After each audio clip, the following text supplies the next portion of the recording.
Nah, this is a dangerous spot. I would be here every day if I lived over here. I swear. Not every day. Maybe every other day I'd be over here for sure. That fluff cone? That fluff cone. A different texture of that? Ridiculous. Ridiculous.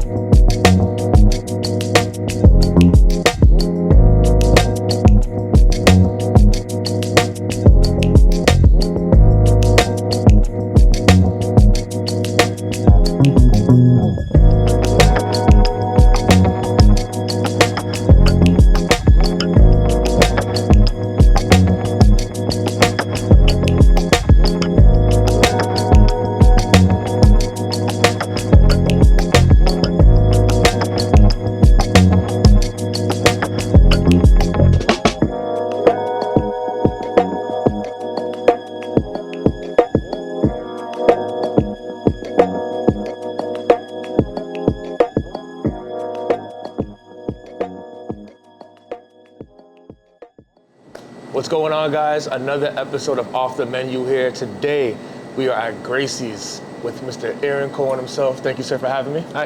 Appreciate it. So we heard a lot about Gracie's. You know, you guys have been in the Union Square community for quite a bit of time now. Yep. And we felt like we had to come in here and, you know, see what's going on over here. So I want you to tell us a lot more about Gracie's. How'd you guys start? Sure. Everything. Yeah. So I was producing food festivals around Boston and then around the country, and I wanted to do something that was more brick and mortar, and I've always loved ice cream. I worked at an ice cream store when I was 17, and Union Square didn't have an ice cream shop, so that kind of, you know, we opened. Had the idea. Yeah, we found the spot, opened, and we've been here 11 years now. Wonderful, wonderful. And was it one of those things where you saw the community, it felt like it needed an ice cream shop, and you felt like you can put your own kind of specialty into it? I mean, I needed an ice cream store. Yeah. So, like, I wanted a place that I could walk to get ice cream. So that was part of it. But yeah, the fact that there was a demand for it was obviously factored into the decision. Nice. And how was the response initially when you guys opened up? I mean, we opened in November of 2014. November is not the top ice cream month for the area. And then that February was the February where there was 100 inches of snow, February of 2015. So it was pretty slow until the summer, the first 6 months, first 9 months until the summer. And then, you know, slowly but surely, the neighborhood realized that we're here, and everyone has started to make it a staple of when they visit Union Square. As my kids have gotten older, we know more parents around here and more families around here, so that's definitely helped as well. I had an 18-month-old daughter, Gracie, when we opened, I mean, I think like once her friends could come to ice cream when they were 4 or 5, that's when things started to picking up a little bit. Yeah. And talk a little bit about community, the importance of community. Sure. You know, it's a very tight-knit community here in Union Square. So talk a little bit about that and why it's so important here. I mean, so this might get into the weeds a little bit, but when we opened, I had been doing food festivals around Boston. I had an email list of 15,000 people. So it's a pretty large list right there. Yeah. And I was, a lot of data. And I was emailing people like, hey, come to my ice cream store. And then in 2016, we won Best of Boston, and we're on the cover of the magazine. Nice. And neither the 15,000 person email list or being on the cover of Best of Boston really helped business too much. And I realized at some point that it's really hard to have a destination ice cream shop, and I started focusing more on the community. Because now we're a neighborhood ice cream shop, and we're super supported by the neighborhood. We try and give back. We support the schools, the library, that kind of thing. But yeah, I mean, it's those are the customers, and you know, we make ube ice cream. We have that almost always. We make pandan ice cream a lot. We have that almost always. So there's a lot of different ice cream flavors that we make specifically for people who live in the community. Families that live in the community. Nice, very, very nice. And talk about some of the challenges you've kind of faced over the years. You know, it's not easy to own a small business, right? So yeah, well, you know, the basement floods once in a while. When it snows, like I've got a shovel. Yeah. finding, we have a great staff right now, but finding a consistent staff and like keeping people is hard. The pandemic was a small challenge, It's very small. as you can imagine. Like you don't remember probably, but in February 2020, there was no way to order food and say, this is when I want to come pick it up. And then immediately after, when all the restaurants started opening, people wanted specific windows to pick up their food so that they weren't standing in line with people. There was no software that did that. So that was a huge challenge. Like costs are up. I think my wooden spoons are 400% more expensive this year than they were last year because of tariffs on Canadian wood. Chocolate is crazy expensive.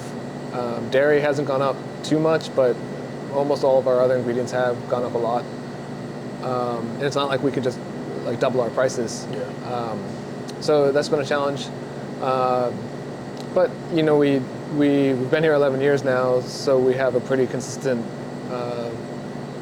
customer base, and we do wholesale out at some small specialty markets and grocery stores, and that really helps a lot too. Absolutely. Now the fun part. Yeah. What are some of the flavors people can come in and try? I know you guys have a rotating menu pretty much, but what are some of the flavors, some of the most popular flavors that people like a lot, and your favorite as well? The best flavor is black raspberry chip. Okay. By far the best. Yeah. Okay. Yeah. Okay. And about a third of our marketing or Instagram posts is about black raspberry chip, so that's one of our top sellers. Pandan and ube are both top sellers, so we try and have those a lot. Salty Oreo. It's hard, man. Last year we made 107 flavors. Or that was 2024. I don't know how many we made in 2025. I haven't figured that out yet, but somewhere around the same. There's some months where we make 3 or 4 new flavors a month, and then I have to go back and like figure out which ones we haven't made for a while. So if you're going, last year we got a 1-star or 2-star review because someone came in and we didn't have chocolate and we didn't have vanilla and we didn't have strawberry. I remember you posted this. I remember you posted about this. And so I think that if you're looking for an ice cream store that is always going to have chocolate, is always going to have vanilla, and always going to have strawberry, you got to go someplace else. I mean, we make chocolate and we make strawberry, but we don't always have those flavors. So the 12 flavors that we have here in the summertime, we can start with 12 flavors and end the night with 12 different flavors, just based on what's in the freezer and how fast stuff goes. Yep, absolutely. And then lastly, how do you want people to feel when they come into Gracie's? Like, what do you want them to expect, and how do you want them to feel? So, I kind of have this theory that if you can see a cow when you're eating ice cream, the ice cream is going to taste better. If you can see the ocean when you're eating ice cream, the ice cream is going to taste better. And you know, obviously we don't have any ocean right here, and I'm not supposed to have the cows here anymore. So, so we got to make it fun, and I want people to come in and like have fun just in the space. You know, we try it's a pretty eclectic spot. When we opened in November 2014, you might not believe this, but all the walls were white. It was just white and black. The black floor was black. All the walls were white. We didn't have all these boards up. So it was pretty spare. And pretty quickly I was like, oh, you know what, an ice cream shop has to have color. So there's lots of color, there's lots of stuff, there's things to look at, try to make it interesting. Perfect. Hey, Aaron, thank you so much for having us. Appreciate it. And where can folks find you? We're at 22 Union Square in Somerville, and then online at Instagram/Ice Cream Gracies. Very, very good.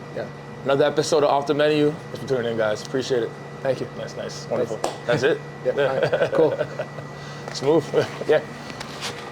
Gracie is my daughter, obviously, and my son Callum was about 2.5. He realized that his sister had an ice cream shop, so we put his name up on the sign so that he wouldn't feel left out.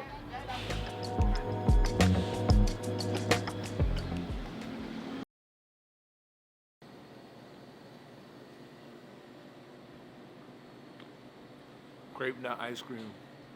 Yeah, that's it right there. That's so good. That is so good. And all then the way down? and just like go up, like so go all the way down and then turn it and then like Turn it. no Hold like it for him. It's hard. You gotta hold it for him. it is kind of hard, yo. Yeah, so you gotta hold this for me. Gotcha. There you go.